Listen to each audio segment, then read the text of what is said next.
Malam pergantian tahun di Kota Palembang berdampak pada meningkatnya okupansi hotel hingga di atas 80%. Peningkatan okupansi tersebut didominasi oleh warga lokal Palembang.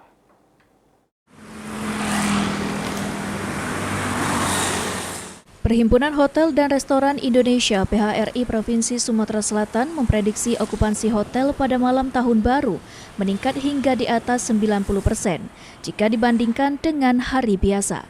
Sekretaris PHRI Sumatera Selatan, Sarjuri, mengatakan peningkatan okupansi di Palembang pada malam pergantian tahun didominasi oleh warga Palembang yang akan melakukan staycation di hotel. Bahkan okupansi hotel di malam pergantian tahun 2025 mengalami peningkatan kunjungan jika dibandingkan dengan tahun-tahun sebelumnya.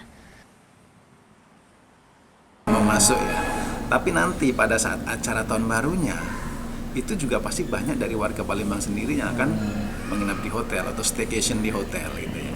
Makanya kuenya sangat besar itu ya. Saya yakin memang bisa kita di atas 90% malah nantinya.